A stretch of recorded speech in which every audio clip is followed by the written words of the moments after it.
Hello bachcho, let's see this question. The question says that vernalization can be reversed by option A application of high temperature, option B application of oxygen, option C application of more less temperature and option D application of gibberellin. तो इस question में हमसे बोला है कि vernalization को हम उल्टा कैसे कर सकते हैं, रिवर्स कैसे कर सकते हैं. तो इन ऑप्शंस में से हमें करेक्ट ऑप्शन चूज करके बताना है. तो इस क्वेश्चन में जो की कंसेप्ट है that is regarding the process of vernalization.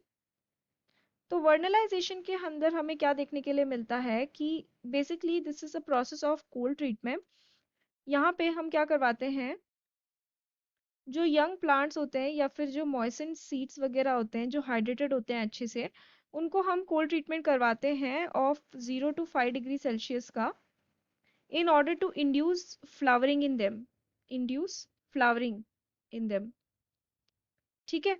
ये ऐसे प्लांट्स होते हैं जिनको वर्नलाइजेशन की ज़रूरत होती है. ये ऐसे प्लांट्स होते हैं कि अगर हम उन्हें वर्नलाइजेशन ना करवाए यानी कि कोल्ड ट्रीटमेंट ना करवाए तो वो फ्लावर नहीं करते हैं कभी कभी, या फिर वो डिलेड फ्लावरिंग शो करते हैं. तो इट इज़ वेरी इंपॉर्टेंट कि हम उनके अंदर वर्नलाइजेशन करवा सके या उसका प्रोसेस हम करवा सके.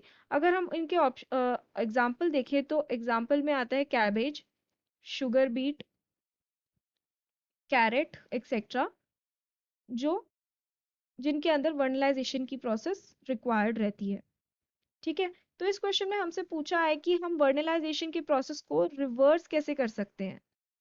तो सिंस हम वर्नलाइजेशन करवा रहे हैं विथ कोल्ड ट्रीटमेंट, तो अगर हम कोल्ड ट्रीटमेंट के बाद इमीडिएटली बहुत हाई टेम्परेचर उन्हें प्रोवाइड करें, अगर कोल्ड ट्रीटमेंट के बाद very high temperature is provided, तो क्या हो जाएगा, वर्नलाइजेशन की जो प्रोसेस है वो रिवर्स हो जाएगी.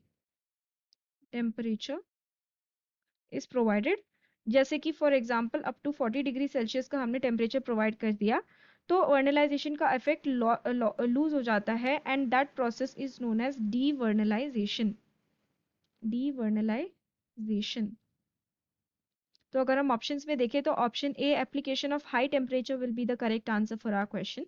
अगर दूसरे ऑप्शन देखें तो application of auxin. Now auxin is a hormone that is used in stem elongation, root elongation वगैरह के लिए. सो यहाँ पे इसका कोई रोल प्ले नहीं होता है, तो we can say that this will be wrong.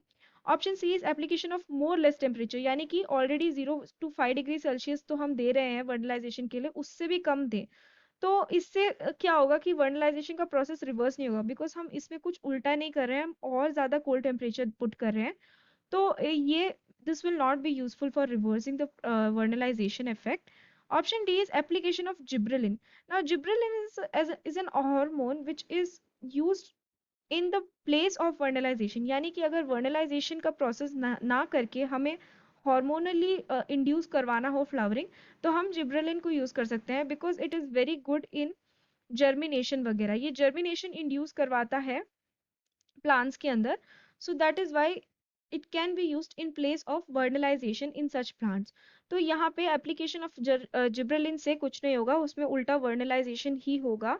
So we can say that devernalization के लिए हमें क्या करना पड़ेगा, उसके लिए हमें हाई टेम्परेचर अप्लाई करना पड़ेगा immediately after providing cold temperature. So option A will be the correct answer for our question. I hope you have understood it well. Best of luck.